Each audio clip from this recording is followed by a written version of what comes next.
Experts say that human intuitions are essentially biochemical responses of our body. It is like an inherent and inbuilt biochemical algorithm. If that is so, then artificial intelligence can be powered to recreate human emotions. Are human intuitions truly biochemical algorithms, or are they something more profound? Ved Shinde, a final year student at Hisha Homeschool. Whoa, whoa, whoa.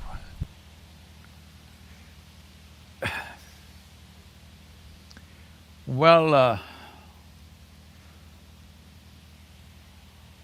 does human intelligence have something to do with biochemical activity that's happening in our system? Absolutely. Well, when you know today that you being mentally balanced or imbalanced, you being stable or unstable, you being clear or unclear in your mind, has a chemical basis to it, or even you being happy or unhappy, loving or not loving, joyful or miserable, all has chemical basis. One way to understand this is, it is all a question of intelligence. Right now, as you sit here or wherever you sit, whether you make this experience of sitting here beautiful or ugly is a matter of intelligence, and it is also a matter of chemistry. They are not different. I've been saying this for some time and there are a whole lot of textbook scientists who are thinking this is all madness. But now it's good that a schoolboy is asking this question. I'm glad he's out of the textbook. I've been saying, people ask me, Sadhguru, how is it you do so many things, variety of activity? I don't want to list them, it's for you to list them. If you list all of them, I'm doing more than that within myself. How do you do all this without freaking out, without losing your mind? So many times I said, I think through my whole body. You think with just this… How much is your brain? 2 pounds, huh? 1 pounder. I don't know whether you have a 1 pounder or a 2 pounder. Whatever it is, you think through 1 or 2 pounds. I think through 74 kilograms. So, it is happening through the entire body. Every cell in the body has the capacity. It is not about thinking. It is completely wrong to understand intelligence as thought. Thought is just one small expression of intelligence. This is a folly that modern societies have made because the modern education system has made people believe that thought is the only form of intelligence. If thought is the only form of intelligence, you will naturally understand that accumulation of data, analyzing data and projecting this data according to your analysis is intelligence. Well, this is a process that any machine can do. This you're beginning to understand now, that even the most complex thought that you think is phenomenal, today your computer can do it without effort. Well, to start with, most children in school will find one subject, generally at least, not everybody, but generally most children growing up will find mathematics as the most difficult subject of all the subjects they're doing. But today, do you see a simple calculator can do more mathematics than your teacher can do? Your computer can do much more mathematics than any mathematician can do. So, obviously, what you thought is a very difficult intellectual process is being processed by a machine far more easily than you can imagine. Now, people argue, but mathematics is one thing, literature is a different thing, music is a different thing. It is not. It is just that mathematics is simply cold numbers, so it looks like it is not a very human subject. Lot of children thought when they're in school, even I thought, that algebra was not really a human thing, it must be an alien thing. So, I think most school children believe mathematics is not for human consumption. That's why the machines are doing it well. Well, I'm telling you, whether it's literature or music, which are considered more, what to say, outpouring of human heart, even this can be done by a machine. Well, we've still not built machines good enough to do that maybe, but you see a whole lot of music is becoming electronic. Musicians are just lip-syncing and letting the machines do the music, and everybody is consuming it. Well, for a very aesthetically trained ear, machine music right now may not be very palatable, because still machines have not evolved to that place. But you will see in the next 25, 50 years' time, maybe, I don't know how long, but it will inevitably happen, you can't make out. Or probably it will be more perfect. Then you will see people will start looking for flaws as their source of enjoyment. Right now, see, there used to be hand-woven cloth like this, but then the machine-made cloth came, without a single flaw, everything is same, 10,000 meters, not a single flaw. But now, once again, people are looking for flaws. They enjoy the flaw because I have a unique flaw on my cloth. So that's where we will go once again, looking for flaws, because it's very human to make mistakes. Oh, I have too many humans around me.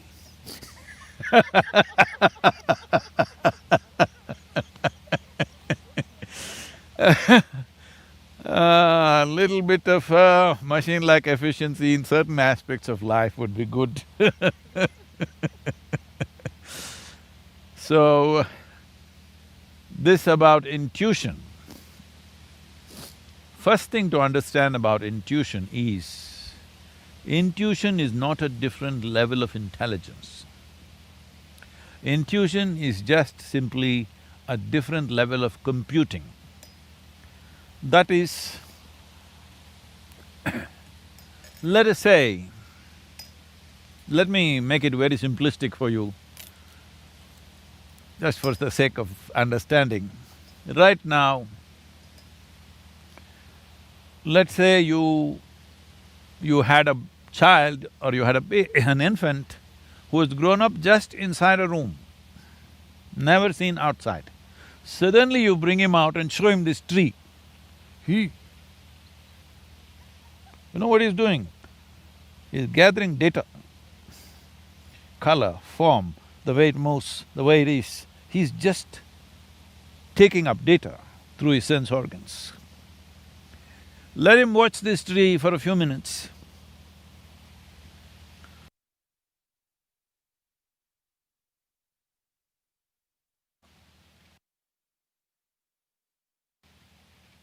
You ask him to… let's say he's grown up after some time and you ask him to, let's say, depict a tree, most probably he will depict it nearly 90% right.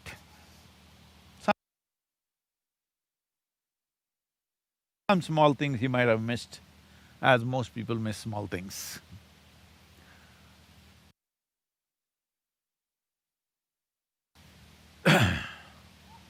Small things like life, they miss it. They get everything else. They know where the galaxies are. They know everything about the universe, but small things like life, like breath, like heartbeat, like the pulsations of life, they miss small things like this. But now the process of assimilating the tree in his mind is not logical. He is not saying the leaf is 5 centimeters by 7 centimeters, the color is this kind of green, which is a combination of that and that. No, there is no logical assimilation, it's intuitive, simply just like that. The picture comes to his mind. Because all the data is there, processed, and jumps all the steps of 1, 2, 3, 4 and just gets there. So intuition is just that your computing is in such a way that you don't go through the logical process every time. This is definitely a more sensible way of using your intelligence.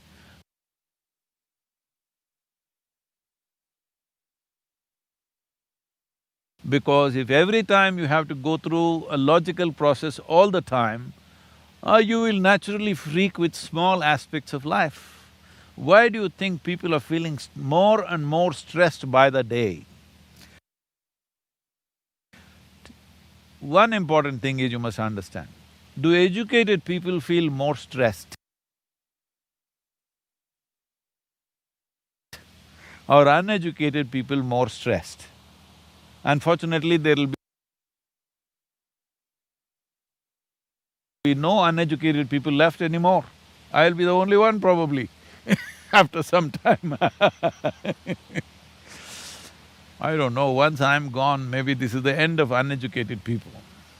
Because everybody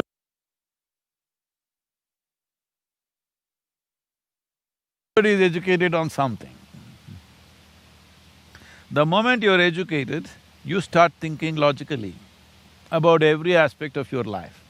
You try to logically add up your life and it doesn't add up and you're stressful, simply for nothing. Nothing happened, sun also came up today. Hello? Nothing has gone wrong, sun came up, there is oxygen in the air and you've eaten your breakfast and you're stressed. For what? Because you stupid logic, you're trying to add up what is today and it's not adding up and you're miserable. So intuitive means your computing is skipping the logical steps and arriving at the answer, which is definitely a more sensible way to conduct your life. Is this just a biochemical algorithm? Well, I would say 100% yes. Well, all the spiritual teachers will pounce on me for this, all the spiritual… what to say… all those people who think they are spiritual because they are illogical in their existence, they will all pounce on me. But I want them to understand this pouncing is also simply a biochemical algorithm. That's the kind of thing they have. That is, if what they think is right is threatened, they will try to bite your head off. Well, how many heads have gone simply because you disagreed with their philosophy? They said God is here, you said here and you're dead. Because their biochemical algorithm is designed like that. So, when we say biochemical algorithm, it is in a constant flux, you can set it the way you want.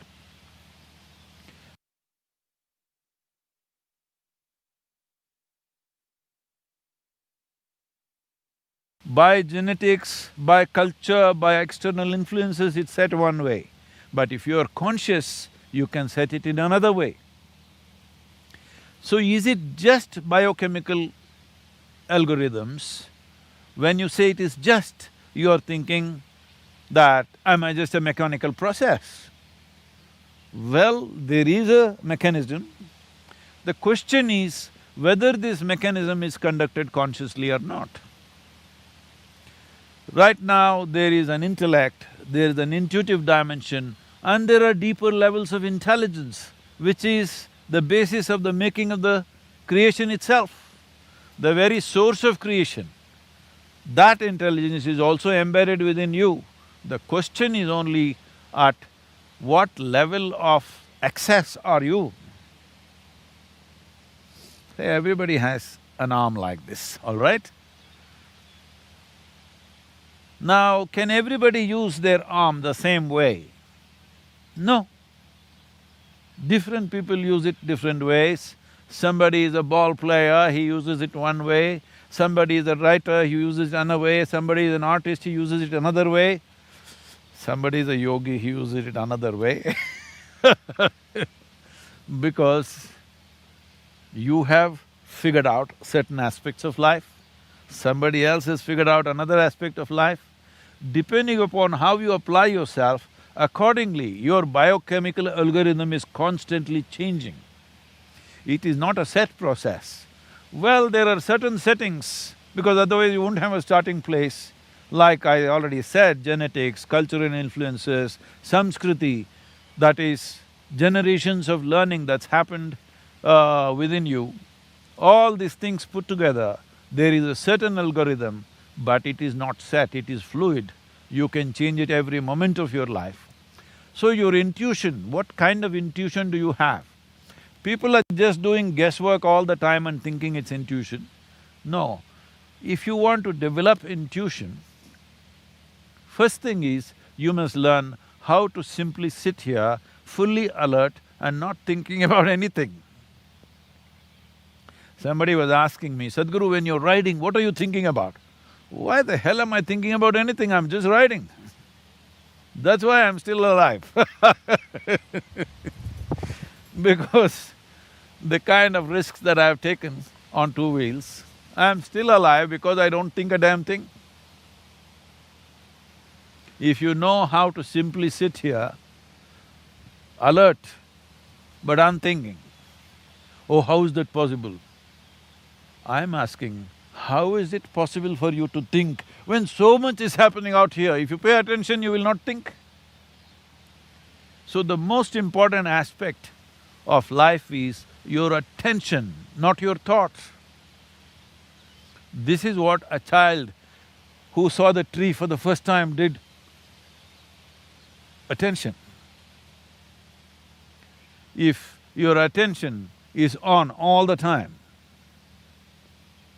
without any kind of judgments about what is this, what is that, simply attention, not thought, just attention, you will naturally become intuitive. But how your intuition works and what you see, what you do not see, well, it's a big joke in the world, this intuition business. This happened. One day, Shankaran Pillai was driving a tractor with a massive amount of hay in the trailer. You know, you've seen these tractors in India with hay loaded 3-4 times, like it's almost like a 3-story building He was driving this and he was a young man at that time. And because he did not handle it right, it just overturned. All the hay fell there and the tractor turned turtle. And then there was another farm in front of which this happened. That farmer came and picked up Shankaran Pillai, helped him out of the mess, and he said, come home. He said, no, my father may not like it, I won't come, I need to go. He said, no, I will help you, I'll bring some men and help you to turn the tractor back, we can go, you come. And you took him inside and he said, please have lunch. He said, no, if I sit here and have lunch, my father may not like it. He said, it doesn't matter, young man, don't be upset, you have lunch, you had a bad accident. So he had lunch. Then they talked for some time and he said, I need to go. My father may not like it that it's getting so late. He said, no, you have tea and go. No, I won't have tea, my father may not like it. He said, it doesn't matter, your father will be okay, don't worry, you have tea. So he had tea and then he said, I must go, my father will not like it. By the way, where is your father? So Shankaran Pillai said, he's under the hay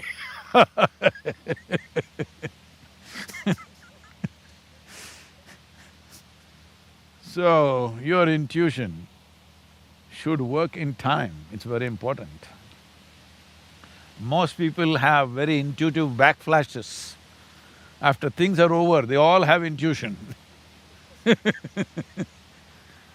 because they have been calculating, let's say there are 10 steps, 1, 2, 3, 4, they're stuck somewhere, stuck somewhere, stuck somewhere, and after it happens, yeah, this is what it was. That intuition is no good because that's not going to help. That is only going to impair your logical thinking also. If you try to address the complexity of life through logical process, inevitably you will go crazy. Inevitably. You lose your mind. Most people never apply themselves to that extent. Their logic took 4 steps and it'll go somewhere. If they really apply themselves to every aspect of life logically, why this leaf is green and why this one is turning yellow, if you apply yourself logically endlessly to this, there are a million steps to this. From morning to evening, what is happening as the sun traverses the sky? What is happening here as we sit here? There are millions of things happening. If you try to logically figure all this, you will inevitably go mad. But if your attention is on without thought process, you know it by experience because you absorbed it. This is the power of human attention. If you have the necessary attention, becoming conscious will naturally come to you. If you become conscious, you will set the biochemical algorithm of your system. You will influence that in a way that it works for you and works for the benefit of everybody around you. To what extent means, it's not just about intuition. If you know how to manage your biochemical system, you can influence all life around you. I have spoken to you many times about this, how other creatures respond to you, like a cobra or usually the venomous creatures are very sensitive to the biochemical functions that are happening within you.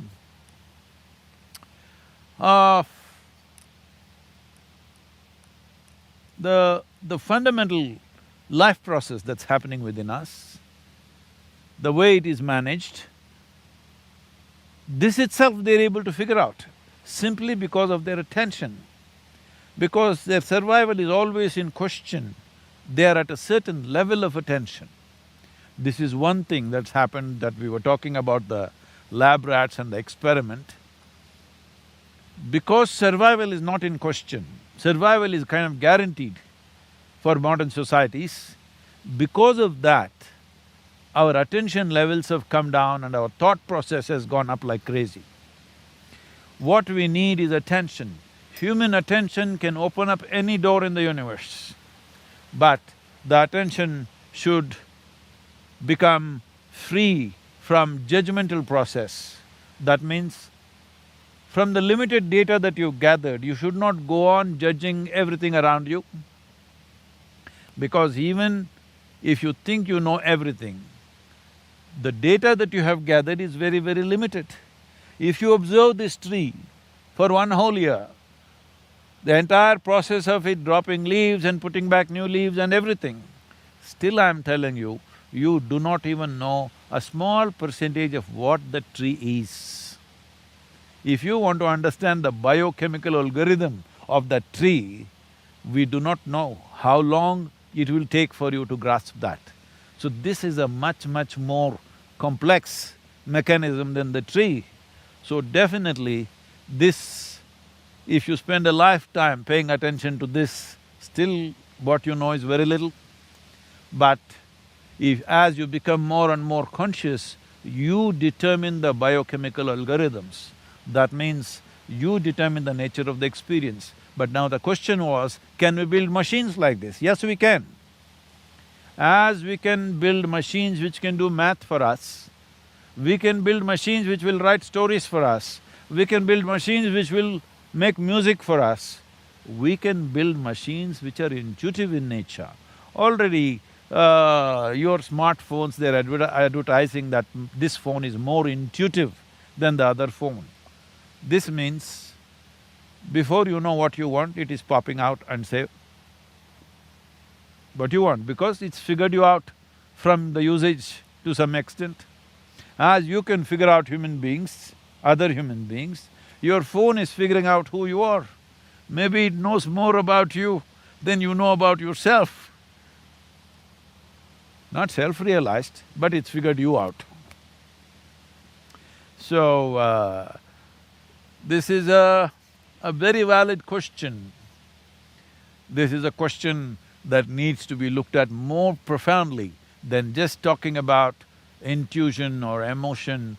It needs to be looked at as a life process, because life process is such, there is no separation between intelligence, intuition, thought, beat of the heart, function of the liver, function of the kidney, or what the spleen is doing, what the brain is doing. There is no differentiation. It is one seamless function. To grasp it that way is most important. Only then you will know life, only then you will experience life to its fullest. Only then you will find that you will be speechless about life because there is no word. What is there? Is there a word? Is there a vocabulary to describe a phenomena like this? There is no word. Words are coming because you're looking at small pieces and describing those small pieces and coming out with all kind of descriptions simply because we are seeing everything through a keyhole of human intellect. If you look at it through human intelligence, if you allow your intelligence to reflect, no, this word reflection, again people think I must sit and think about it. No, I am talking about if you are like a mirror and you reflect everything as it is, then you will see you have no word. There is no word to describe what is life, what is it about. There is no conclusion. When there is no word, there is no conclusion. When there is no conclusion, there is no death. This is the way of liberation. I know you asked a simple question about whether machines can become like this or not. Machines can become everything that you are, can do everything that you can do, probably better than you. As you know, they are doing things better than you. Only thing is, they cannot become consciousness. Well, some people are saying we will build consciousness into a machine. That's not going to happen, because that's life. What you call as consciousness is the essence of life, that which cannot be described, for that which we don't have a word to say what it is, that which is that indescribable force which makes everything happen. That will not happen in a machine, 100%.